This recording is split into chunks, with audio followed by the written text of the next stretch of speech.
A few years back, my family was flying home after a vacation across the country.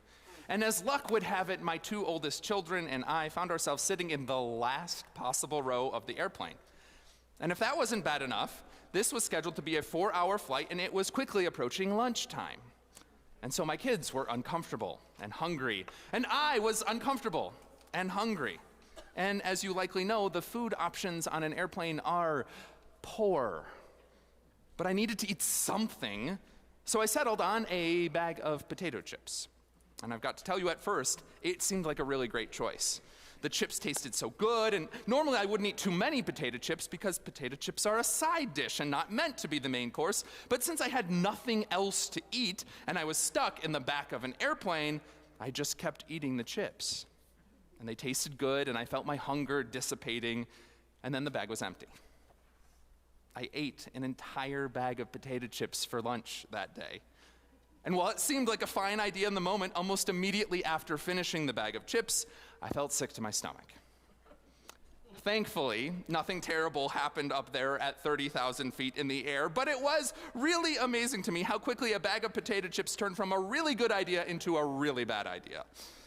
And now I'm not a doctor, and I don't want this sermon to be a nutrition lesson, but the long and short of it is that at that moment, my body needed real food, real vitamins, real minerals, fiber.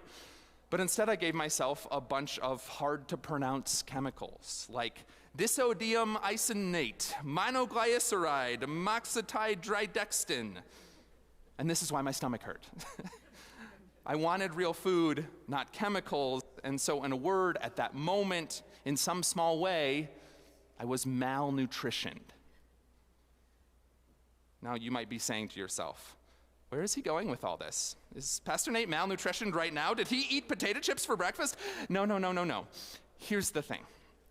Just like my bag of potato chips, we can think sometimes that we're doing something good for our well-being, only to realize that we're doing more harm than good. In other words, I think there are moments when we can become spiritually malnutritioned. Let's consider that gospel reading that I just shared with you earlier. It's this strange conversation between Jesus and these crowds of people, and it's all about bread for some reason. Jesus says to the crowds that they're only looking for him because they ate their fill of the loaves. And then the crowds talk about the bread that their ancestors ate in the wilderness, and then Jesus says that he is the bread of life. It's altogether a strange back and forth, but what's it really about?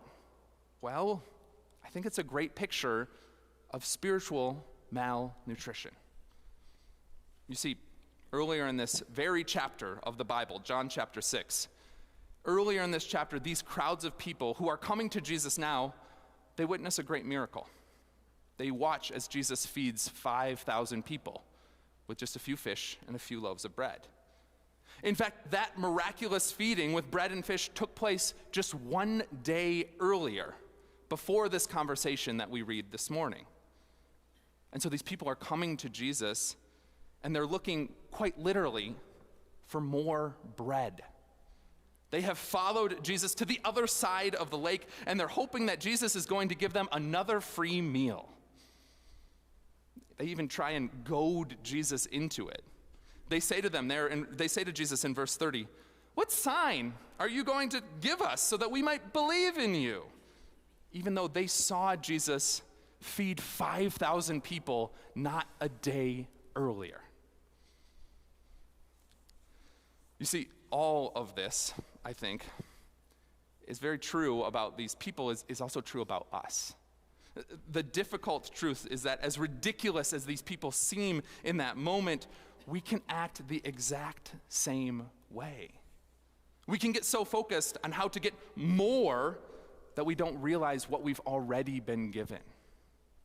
It's all a case of spiritual malnutrition.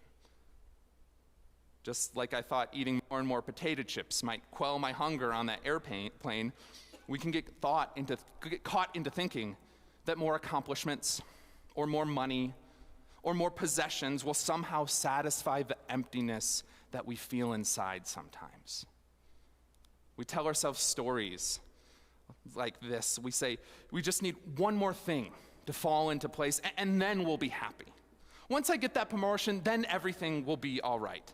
Once I retire, then I'll feel good. Once I get married, once I lose weight, once the Bills win the Super Bowl, then I'll be happy. We're expecting these things to satisfy us fully and completely, and they never will. Why can't we appreciate what's already been given to us? Why can't our current situation be enough? It all sounds a lot like those crowds of people who experienced the miracle of Jesus feeding 5,000 yesterday, but now they're back, and they'd really appreciate a little more bread, and maybe another miracle too, and then we'll believe in you, Jesus. Then it'll be all right. The truth is, Jesus doesn't want us to continue to live like this, to continue thinking that the real blessings are off somewhere in the future. Jesus wants these crowds, and he wants us to recognize the gifts of yesterday and the blessings of today. Rather than yearning for something more or something different, we're invited to see and appreciate the bread of life who is present with us right now in this current iteration of our life. Jesus says that he is the bread of life, and whoever comes to him will never be hungry again. Because when we can learn to appreciate what we have, rather than longing for something more, when we can be present and grateful in this moment, when we can recognize the gifts of God that are sitting right in front of us, it feeds our soul in a deeply nourishing way. That's why I think it's so important that every week during worship, we take time to receive an offering. And I know what you're thinking. You're saying, well, of course you do. That's where your salary comes from. But no, that's not why. The offering is this moment every single week where we're invited to recognize that we have enough. In that moment, we're giving an offering to God. We're admitting that this amount of money is an amount that we ultimately don't need. You see, we get a chance every week to try and break out of this idea that we constantly need more and more and more. No matter what amount you give, that offering in that moment is you letting go. And you're giving to God what could have been something more for you. The offering could have been another cup of coffee, or another lunch, or another trip, or another car. But by giving that offering to God, we are admitting that more trips and more cars and more lunches aren't going to nourish our souls. Here at Bethany, we take time every year to talk about stewardship for several weeks. Not because it's important to the institutional survival of Bethany Lutheran Church. That's not ultimately the reason.